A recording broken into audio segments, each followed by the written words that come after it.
Здравствуйте, это компания Vivo Telecom. Меня зовут Вадим, это сегодня моя помощница Надежда. Сегодня мы затронем такой вопрос: какую радиостанцию Baofeng выбрать в 2022 году? Нам часто такой вопрос задают, поэтому вот разъясним ситуацию по текущей линейке радиостанции Baofeng. Назовем по каждой станции недостатки, преимущества. Все-таки за несколько лет мы уже, вот здесь 12 станций, да, всего 14 станций мы исследовали, то есть все интересные модели из Baofeng мы фактически брали и смотрели, замеряли их параметры, поэтому готовы поделиться информацией с вами. Мы Baofeng сами не поставляем, поэтому по поводу приобретения к нам можно не обращаться, но расскажем, какие нюансы есть у каждой станции. Я все модели выписал, поэтому сейчас последовательно пойду тогда по всему модельному ряду и буду разъяснять по каждой. Так, первая станция у нас BF888S. Это вот такая простенькая станция, канальная. Стоимость у нее вообще можно там за 500 рублей ее найти. Соответственно, понимаете, да, какое качество у данной модели. Что у нее из параметров? Работает она только в 400 МГц. Мощность у нее всего лишь 1,9 Ватта.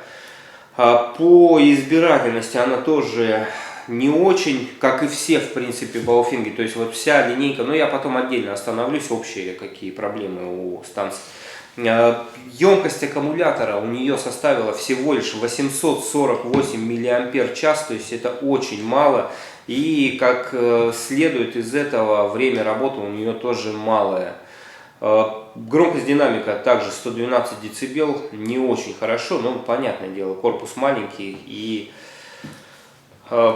динамик, соответственно, тихий, поэтому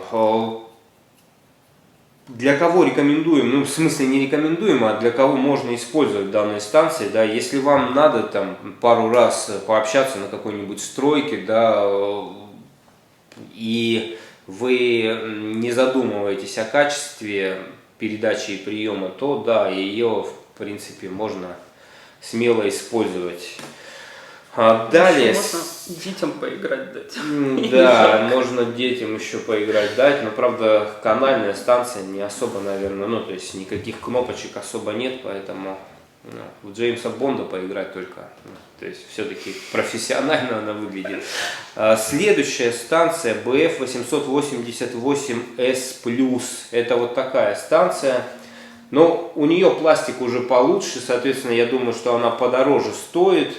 По поводу аккумулятора здесь все также плохо, 947 мАч мы измеряли, и потребление у нее даже больше оказалось, 28 мА в дежурном режиме. В итоге по времени работы она даже хуже работает, чем 888, поэтому тоже, станция, сейчас, кстати, какая-то еще новая, там 900-е они, или как они там называются, но, в общем, надо будет проверить, может быть, она что-то заслуживает какого-то внимания. Вообще создается впечатление какого-то вот макета, вот в магазинах ставятся просто макеты, и все. Берешь, она такая легкая, что такое чувство, что вообще каких-то внутренностей отсутствует там. Алюминиевое шасси и аккумулятор, самое главное, совсем маленький, то есть он даже 1000 мА не набирает, поэтому и весит он так мало. Так, следующая станция DM1801. У нас ее здесь нет, так как на складе на момент съемки ролика не оказалось. Но вот она интересна чем? Она работает и в аналоге, и в цифре DMR. И причем, что уникально фактически, у нее, несмотря на то, что и цифра, и аналог, у нее можно вводить частоты вручную. Сейчас таких станций еще немного. Мы ее проверяли, в общем-то станция работает неплохо. И аккумулятор у нее более-менее 1760 мАч. оказался. И мощность у нее 5 Вт было на нижнем диапазоне, 4,2 Вт была вверху на 434 МГц. И по потреблению самое интересное, 35 мА она всего лишь потребляет. С таким аккумулятором она раза в 1,5 работает дольше, чем вот эта станция. То есть вот ее, можно обратить внимание, станция неплохая. И антенка, кстати, тоже, да, 1,3 у нее КСВ было и вверху, и внизу. То есть мы ей даже 4 поставили этой станции. Дальше станция UV5R. Это классика, ее все знают. Наверное, Baofeng стал популярным как раз из-за этой модели. Станция маленькая, станция интересная тем, что у нее, например, очень большое количество аксессуаров различных выпускается.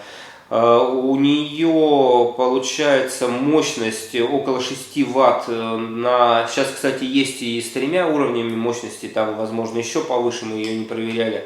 5 Вт у нее на 150, 4 Вт на 430.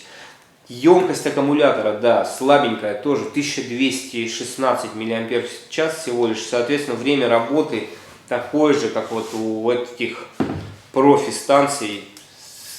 Совсем никакое. 25 часов мы в цикле 5590 получили.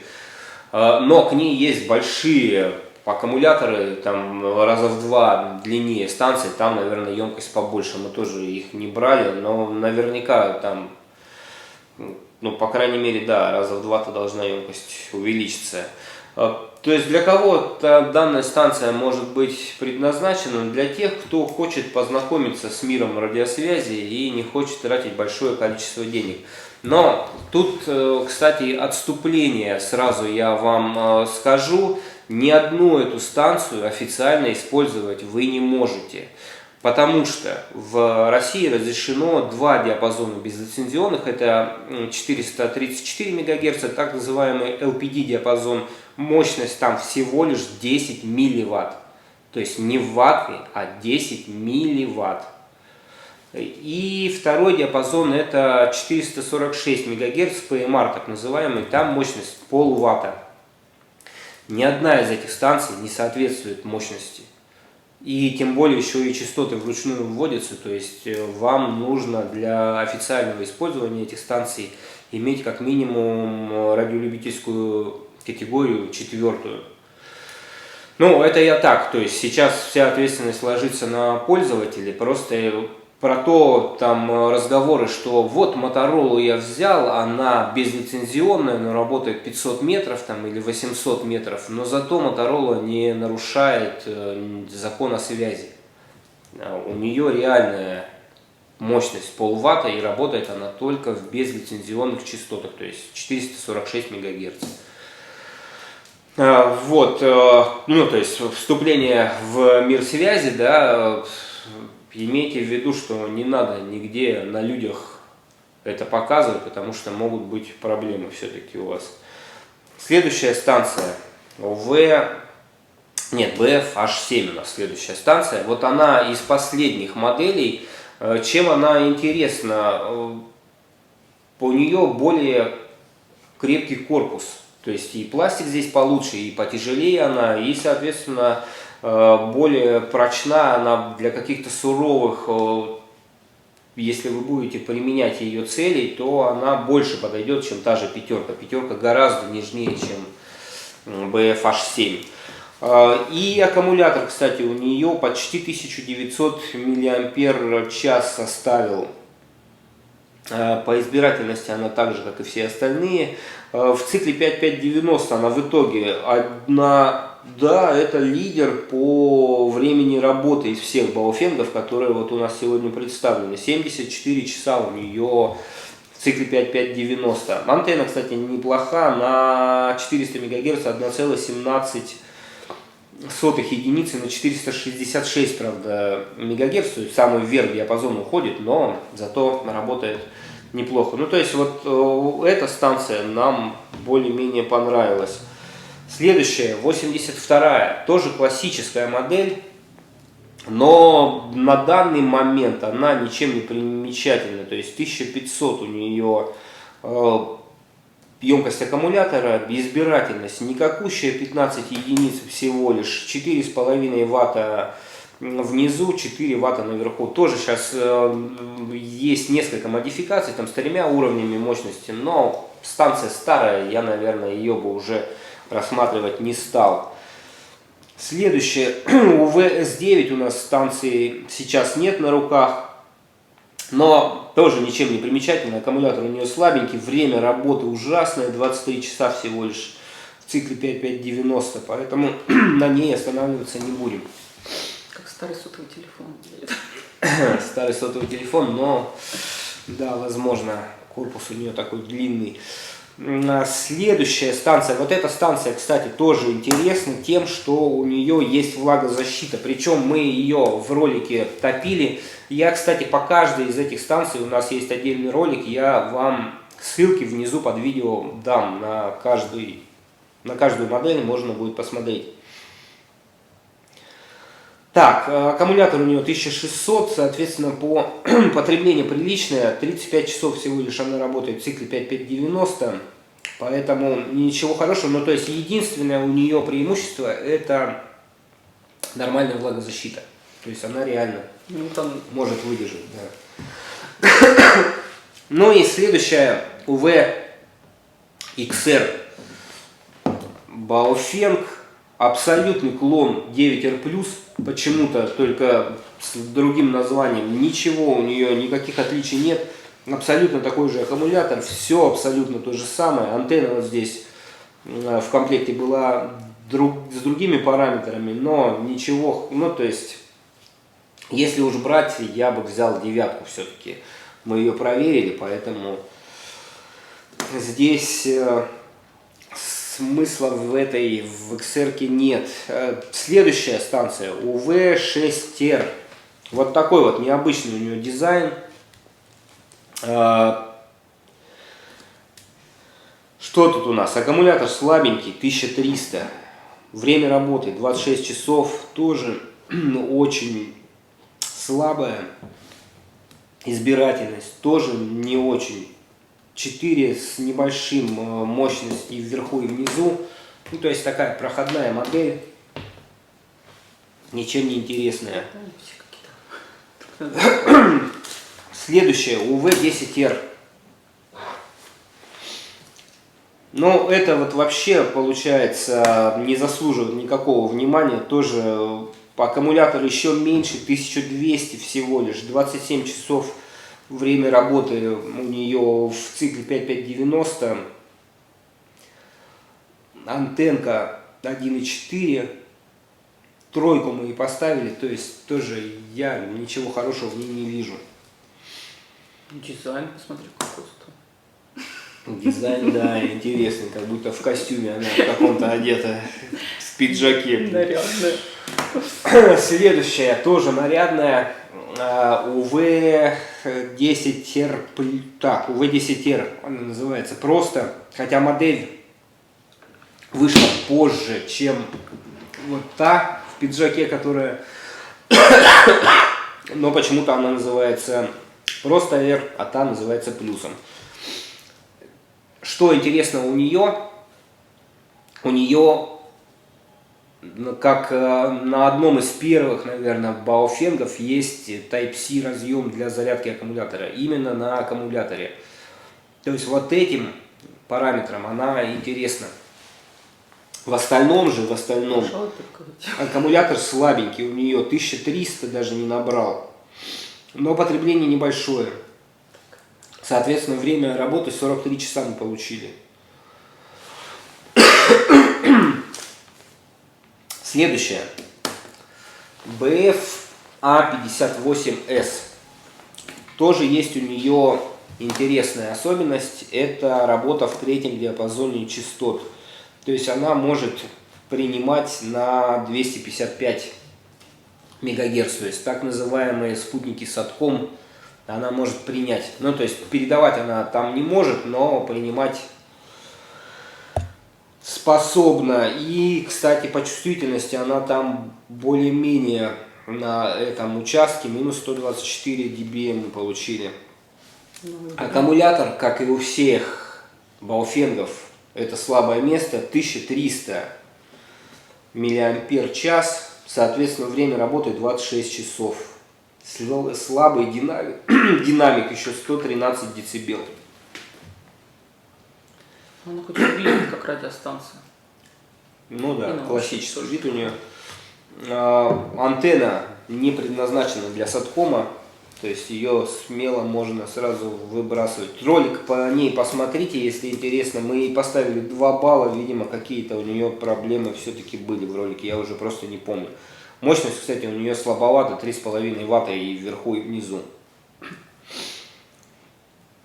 Так, и получается последняя у нас сегодня станция. Это свежая новинка, то есть она, получается, в конце 2021 года появилась, UV9R Pro. Мы надеялись, что это вот замена будет девятки, ну, XR я взял, но они одинаковые, да.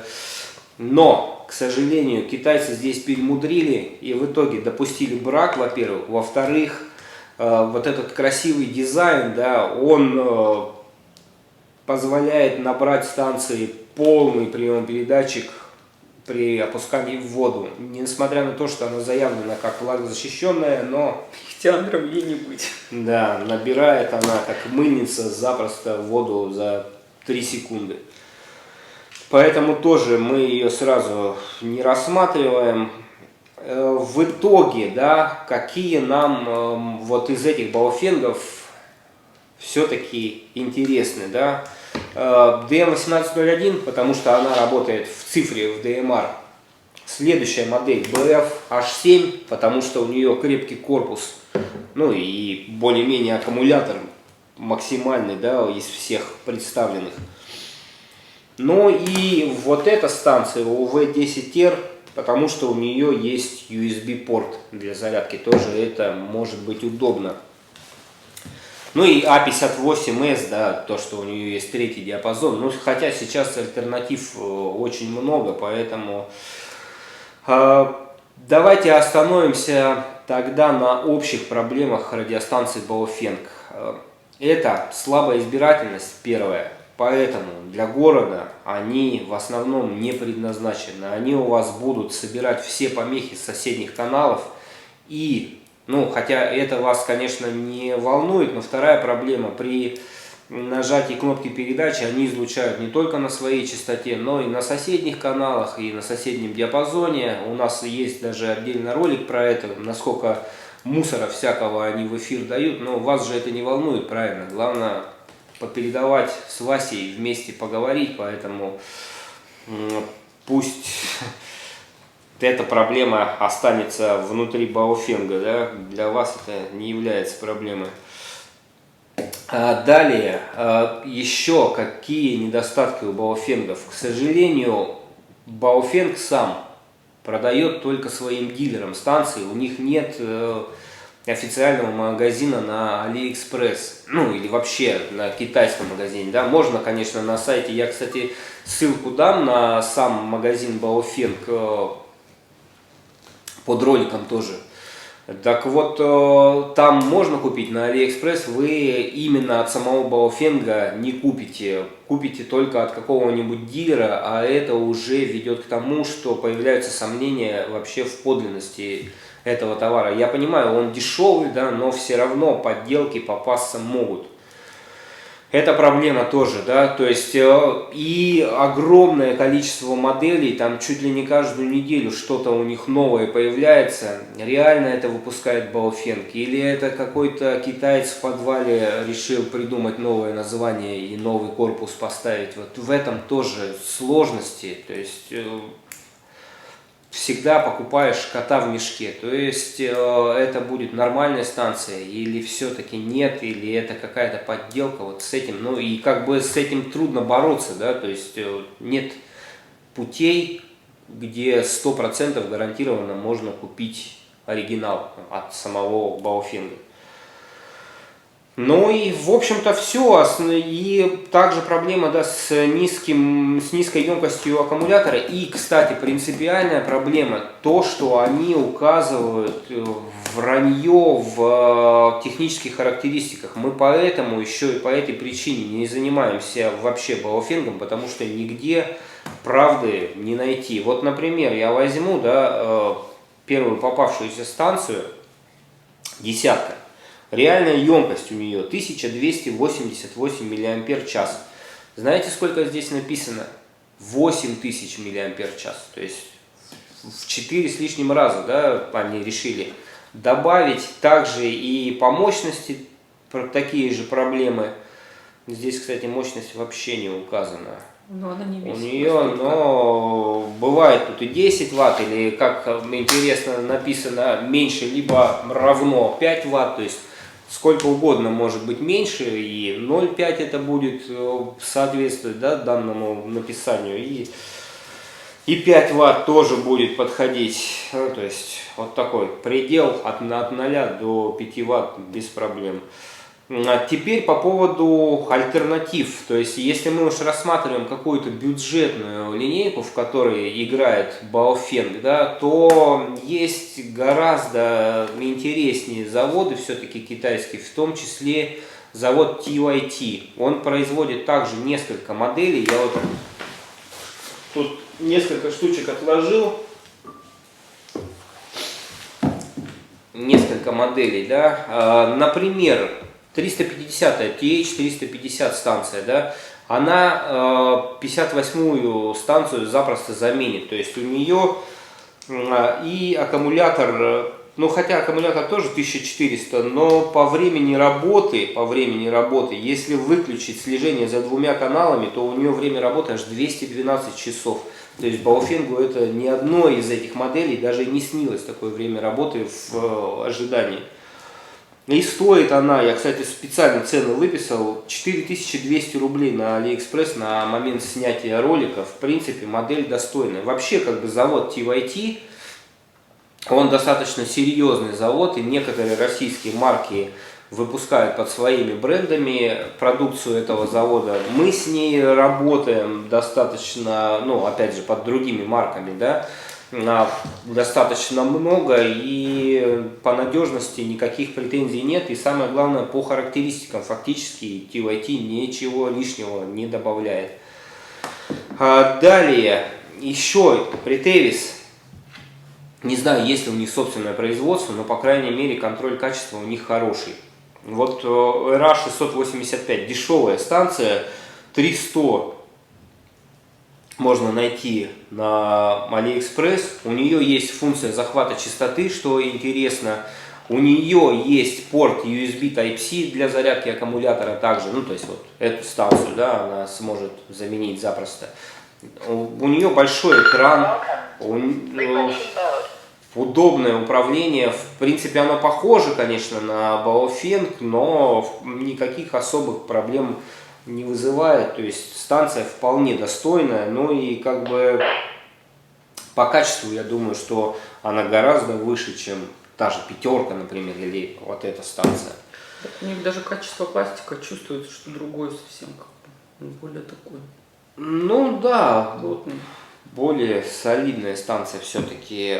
Дальше R620 от Ratio, это же TYT, опять же, у нее огромный аккумулятор на 2542 мАч у нее аккумулятор, соответственно, она будет долго у вас работать. Альтернатива ее RT85, она называется, от Pritevis, в районе 2000 рублей она стоит на Алиэкспресс, ну то есть вполне она пятерку заменит, будет по времени работы гораздо лучше, и по качеству материалов она получше, и мощность у нее 6 Вт на 145, и избирательность у нее выше гораздо, чем у любого из этих Baofeng'ов, поэтому вполне. Ну и кому нужна максимальная дальность связи, тоже из дешевых вариантов, вот TYT 8000, он у нас на третьем месте, по-моему, по дальности связи оказался. Идет вот такая антенна длинная в комплекте, отработал по городу почти 4 километра, то есть вполне. И стоимость у нее, так, где я находил, да, около 4400 на Алиэкспресс ее можно найти, то есть тоже вполне альтернатива для максимальной дальности. Так, проработает она подольше. Да, и аккумулятор у нее, кстати, большой, да, почти на 3 ампер-часа у нее. 193 часа она работает в цикле 5-5-90. Ну вот такая получается у нас сегодня подборка. У кого вопросы есть по этим станциям? Мы, конечно, многие обзоры уже проводили достаточно давно, уже надо самим ролики пересматривать, что там было, но вот эту всю таблицу, да, я вам ссылку тоже приведу, можно посравнивать, посмотреть. У нас там уже в районе 50 станций, наверное, проверено нами, поэтому можно поизучать. Все, на этом тогда сегодня закончим. У кого вопросы есть, задавайте в комментариях. Пишите, какие станции вы используете, какие недостатки у них обнаружили, какие альтернативы Баофенгам, кстати, тоже применяете. Нам будет интересно почитать и пользователям тоже. Если какая-то модель будет достойна внимания, мы снимем обзор про нее большой. Все, это Vivo Telecom. На этом прощаемся. Всего вам доброго. До свидания. До свидания.